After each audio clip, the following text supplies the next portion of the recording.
أعوذ بالله من الشيطان الرجيم. بسم الله الرحمن الرحيم.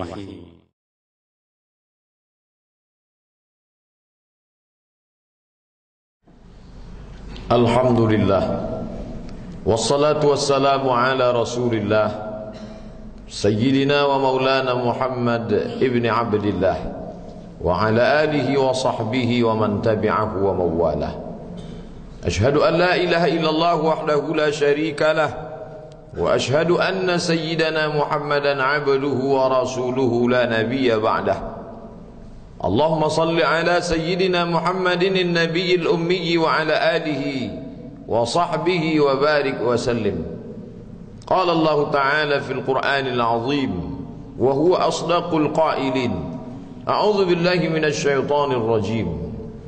يا أيها الذين آمنوا اتقوا الله حق تقاته ولا تموتن إلا وأنتم مسلمون.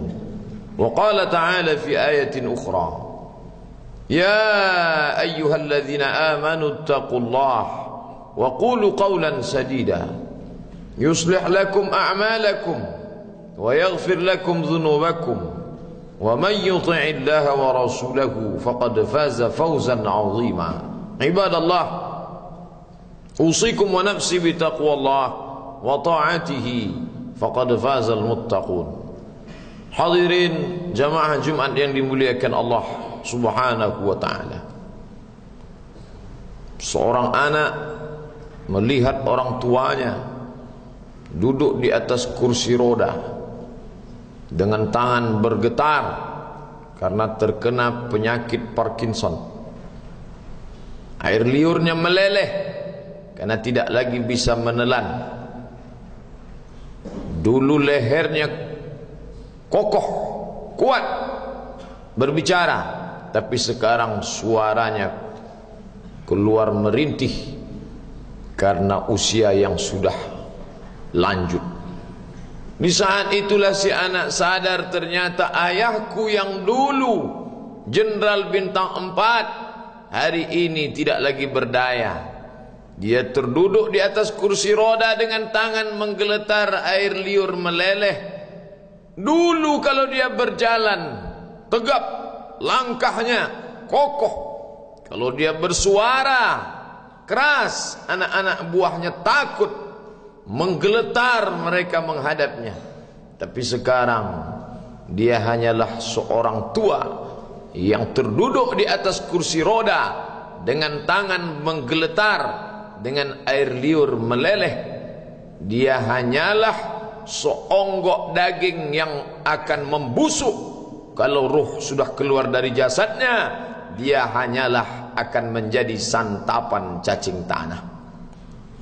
Foto-foto kenangan di masa muda, tersenyum dia memperhatikannya, tapi matanya pun tidak lagi terang melihat masa lalu itu. Semua tinggal kenangan. Dulu pasangan hidupnya, istrinya, sekarang hanya tinggal memori masa lama. Lalu apa yang akan dia bawa menghadap Allah Subhanahu wa ta'ala? Maka tak lain tak bukan adalah Allazi khalaqal mauta, dia yang menciptakan mati, wal hayata, dia yang menciptakan hidup. Untuk apa dibuatnya ada hidup ada mati? Liyabluwakum ayyukum ahsanu amala, untuk melihat siapa yang paling baik amalnya. Hari ini kita tidak duduk di atas kursi roda. Hari ini kita sedang sehat walafiat. Tapi banyak saudara-saudara kita di luar masjid sana yang dalam keadaan sehat walafiat, lebih sehat dari kita. Kenapa tidak bisa bersama dengan kita hari ini? Karena mereka sedang musafir. Allah membolehkan mereka untuk jamak takhir, untuk solat zuhur. Karena mereka di luar sana sedang sibuk, urusan yang tak mungkin ditinggalkan. Mereka pun dalam keadaan darurat. Tapi ternyata ada yang tidak musafir, tidak sibuk, sehat walafiat. Kenapa mereka tidak ada bersama kita? Ada satu nikmat besar yang dicabut Allah, nikmat istiqamah, iman dan Islam. Oleh sebab itu hari ini nikmat besar itu ada dalam diri kita. Kita sehat walafiat, kita tidak musafir, tidak sakit, kita pula dalam keadaan aqil dan baligh. sehat fisik, sehat mental. Tapi yang paling besar di antara nikmat itu adalah takut meninggalkan salat Jumat. Man tarakal jumu'ata thalatha marratin tahawunan, siapa yang meninggalkan salat Jumat 3 kali berturut-turut, tidak ada uzur syar'i karena menyepelekan perintah Allah, taba'allahu ala qalbih, Allah mengunci pintu hatinya, maka hidayah tidak lagi masuk ke dalam telinganya. Inilah azab di atas azab. Karena azab yang pertama kali itu di dalam hati. Khatamallahu ala qulubihim, hati terkunci. Setelah hati terkunci, wa ala sam'ihim, telinga tersumbat. Setelah telinga tersumbat, wa ala absarihim ghishawah, mata tertutup. Kalau sudah telinga tersumbat, nasihat tak bermakna. Kalau sudah mata tertutup, segala yang dilihat tak lagi menjadi iktibar pelajaran. Itu semua berawal dari hati yang terkunci. Salah satu yang menyebabkan hati terkunci, meninggalkan salat Jumat tanpa uzur syar'i. Nikmat besar diberikan Allah. Hari ini kita bisa duduk bersama di dalam rumah Allah. Idza nudiya lis-salati min yaumil jumu'ah, kalau engkau dipanggil melaksanakan salat Jumat, fas'au ila dzikrillah, bersegeralah menyambut panggilan Allah. Wadharul bai', tinggalkan jual beli. Saudara kita yang terbaring di rumah sakit, hari ini sayup-sayup suara azan dari masjid rumah sakit masuk ke telinganya. Dia menonton di televisi acara live salat Jumat, tapi saat itu dia hanya mampu terbujur kaku.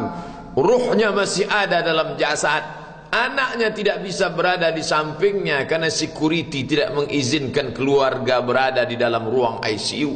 Dia duduk di dalam, suara terdengar, azan bersahutan, hayya 'alas salah, mari salat, hayya 'alal falah, mari menuju kemenangan.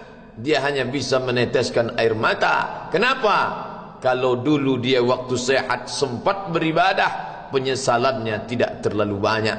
Tapi kalau di saat sehat walafiat tak sempat untuk menempelkan kening ke lantai, tak sempat melangkahkan kaki ke rumah Allah, tak sempat mendengarkan khutbah, maka tak ada duka di atas duka.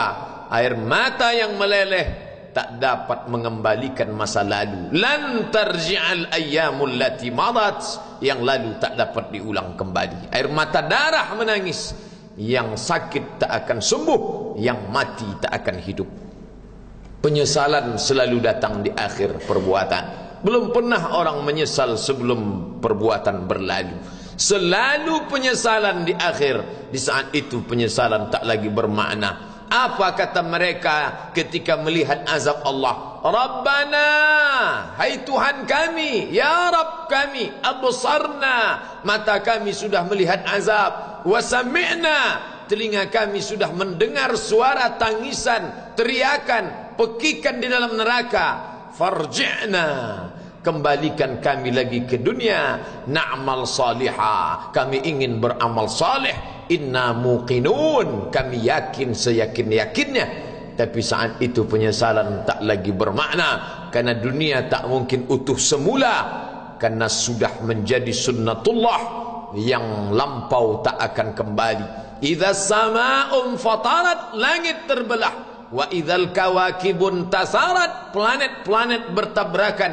Wa idzal biharu fujirat, lautan diledakkan, diletupkan. Wa idzal quburu bu'asirat, semua yang dikubur dibangkitkan. Alimat nafsum ma qaddamat wa akharat, disitulah orang baru sadar apa yang dulu pernah aku lakukan. Wa qadimna ila ma amilu min amalin, semua amal mereka kami tunjukkan, kami datangkan. Ini amalmu, ini infakmu, ini wakafmu, ini sedekahmu, ini salawatmu, ini bacaan Qur'anmu, ini zikirmu. Tersenyum mata melihat amal. Faman ya'mal mithqala dzarratin khairan yarah. Tapi jangan lupa, apakah yang dosa-dosa itu dilupakan begitu saja?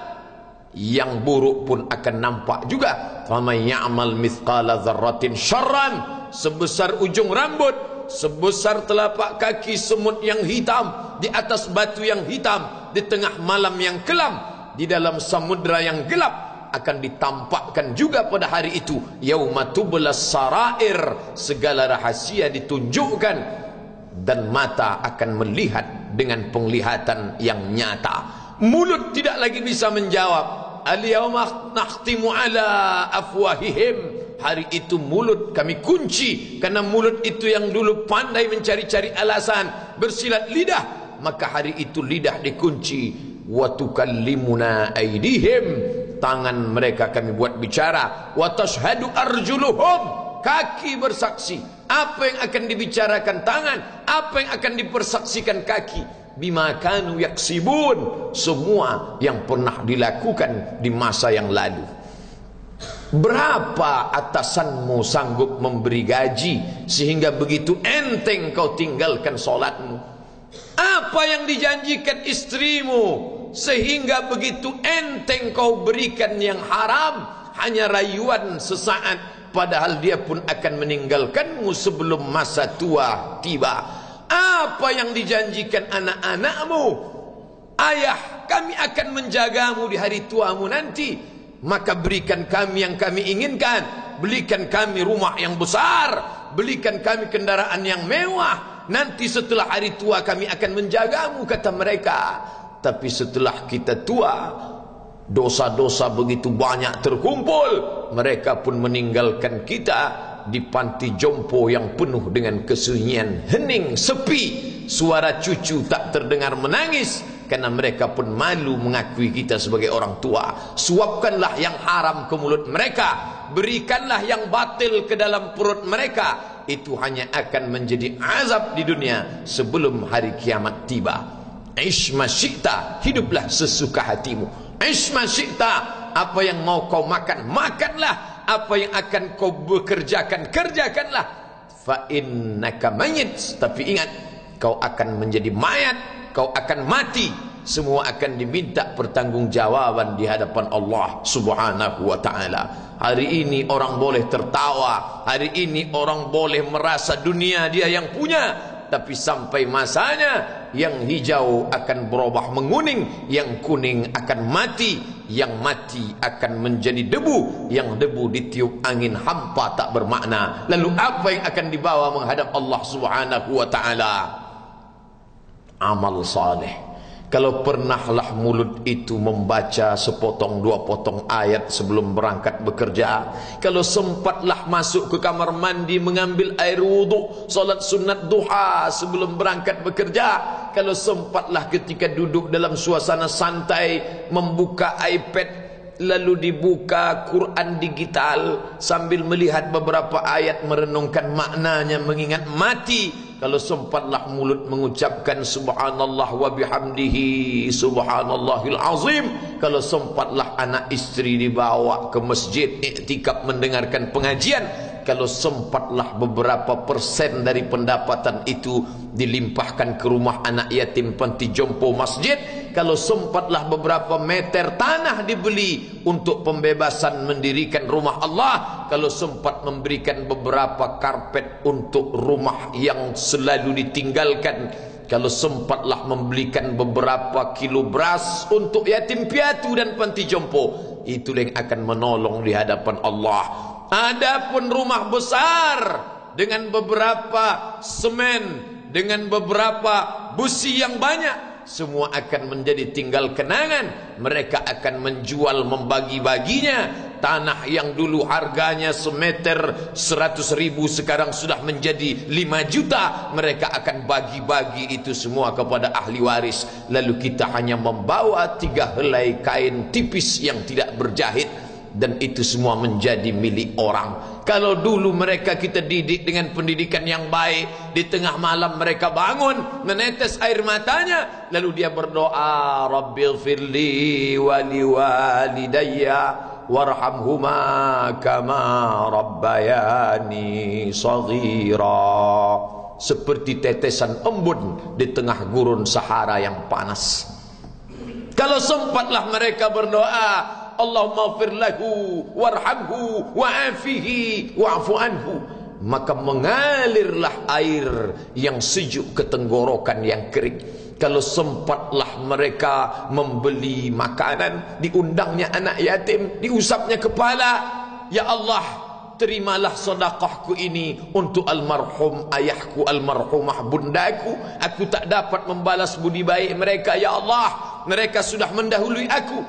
Maka akan mengalirlah itu sebagai perlipur lara di tengah alam barzah sementara kiamat tiba.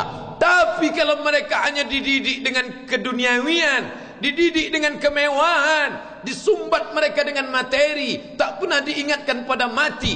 Ketika kita mati, mereka pun juga akan mati perasaan ingatannya. Paling celaka lagi, mereka mengingat kita dengan mengantarkan bunga, mereka mengingat kita dengan pakaian hitam, mereka mengingat kita dengan suara musik, mereka mengingat kita dengan memajang foto kita besar-besar di dalam rumah. Dan itu hanya menjadi penghalang rahmat Allah turun, tidak berkesan sedikit pun. Mereka sedang menyangka kalau dinyanyikanlah lagu kesenangan kita, terobat rindu hatinya. Kalau dipajangnya foto kita, dilingkarkannya karangan bunga, puas rindunya. Padahal itu tidak membuat pengaruh apapun kepada kita di alam barzah. Maka sayang, buatlah sayang yang mengingatkan sesudah mati. Kalau rindu, buatlah kerinduan yang membuat dia akan tetap mengalir sebagai satu amal sesudah kematian. Idza matal insan, kalau manusia mati, inqata'a. Dulu rajin membaca Quran, berhenti. Dulu rajin salat tahajud, berhenti. Dulu rajin menghatamkan segala yang baik-baik, berhenti. Tapi ada yang tetap mengalir. Di antara yang mengalir itu adalah sedekatun jariyah. Sempat membelikan beberapa bungkus nasi, nampak orang tua di panti jompo menyuap nasi itu, menggeletar tangan mereka karena usia lanjut, menetes air mata. Kita bukan sedang melihat orang tua, kita bukan sedang melihat orang lain. Saat itu kita sedang melihat potret diri kita 30 tahun yang akan datang. Di mana aku 30 tahun akan datang? Surga, kenikmatan yang luar biasa, tapi dia tidak akan dimasuki oleh orang yang biasa-biasa. Solat biasa, baca Quran biasa, zikir biasa, untuk mendapatkan yang luar biasa. Maka itu bukan perimbangan ibadah yang fair. Hanya dengan solat wajib biasa, hanya dengan baca Quran biasa, hanya dengan zikir biasa, hanya dengan sedekah biasa, berharap akan masuk ke dalam surga yang luar biasa, maka sungguh bukan suatu perimbangan perniagaan yang seimbang antara makhluk dengan Khalik Allah Subhanahu wa taala. Khutbah Jumat ini kembali mengingat kita, mengajak merenung bersama. Kita ini mau kemana? Di sini untuk apa? Yang kita bawa menghadap Allah itu apa? Apakah nama, jabatan, kebesaran, harta benda ikut menghadap Allah? Tidak. Dia akan tinggal menjadi puing-puing kenangan. Yang akan dibawa adalah amal saleh. Makanya kita selalu berdoa selesai wudu, Allahumma ja'alni minat tawabin waj'alni minal mutatahhirin. Ditutup dengan waj'alni min ibadikas salihin. Karena orang yang saleh lah yang selamat dari kerugian, yang lain rugi. Innal insan, semua manusia lafi khusrin, rugi. Yang kaya rugi, yang punya kuasa rugi, yang ganteng rugi, yang punya anak rugi, yang punya istri rugi. Tapi ada yang beruntung, illallazina amanu, kecuali yang beriman, wa amilus salihati, dan beramal saleh. Itulah orang yang beruntung, karena dia akan hidup dalam kehidupan yang kekal abadi, membawa iman dan amal salehnya. Kalau sampai hari ini masih bersemayam di dalam diri kita, mari kita jaga dan kita berharap kepada Allah husnuzan. Allah menutup usia kita ini dengan husnul khatimah. Ketika itulah malaikat datang memanggil, menyambut, ya ayyatuhan nafsul mutmainnah, wahai jiwa yang tenang, irji'i ila rabbiki, kembalilah engkau kepada Tuhan Rabbmu, radiyatan mardiyah, engkau ridha kepada Allah, Allah pun ridha menerima engkau sebagai hambanya. Fadkhuli fi ibadi, masuklah engkau ke dalam golongan hambaku. Wadkhuli jannati, masuklah engkau ke dalam surgaku. Saat itu ruh keluar dari badan seperti tetesan air di hujung daun yang lembut menetes. Barakallahu li wa lakum fil Qur'anil azim wa nafa'ani wa iyyakum bima fihi minal ayati wa dzikril hakim wa taqabbala minni wa minkum tilawatahu innahu huwal ghafurur rahim. Alhamdulillahi rabbil alamin wassalatu wassalamu ala asyrafil khalqi ajma'in sayyidina wa maulana Muhammadin wa ala alihi wa sahbihi wa man tabi'ahu ila yaumiddin. Ashhadu an la ilaha illallah wahdahu la syarika lah wa ashhadu anna sayyidana Muhammadan abduhu wa rasuluhu la nabiyya ba'dah. Allahumma salli ala sayyidina Muhammad wa ala ali Muhammad kama sallaita ala Ibrahim wa ala ali Ibrahim innaka Hamidum Majid. Allahumma barik ala Muhammad wa ala ali Muhammad kama barakta ala Ibrahim wa ala ali Ibrahim innaka Hamidum Majid.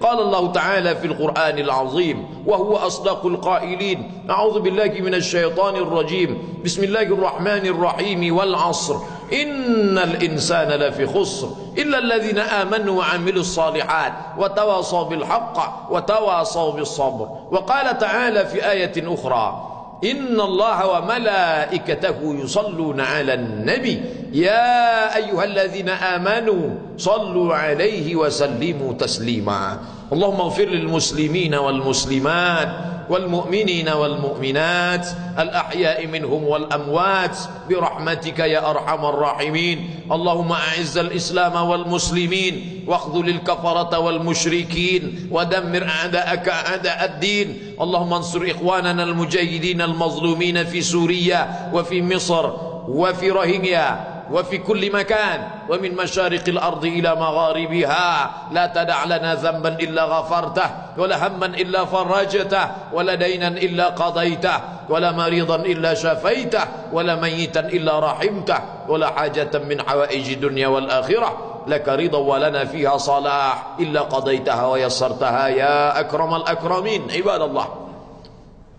أوصيكم ونفسي بتقوى الله وطاعته فقد فاز المتقون. إن الله يأمر بالعدل والإحسان وإيتاء ذي القربى وينهى عن الفحشاء والمنكر والبغي يعظكم لعلكم تذكرون. فاذكروا الله العظيم يذكركم واسألوه من فضله يعطكم ولذكر الله أكبر والله يعلم ما تصنعون. أقم الصلاة.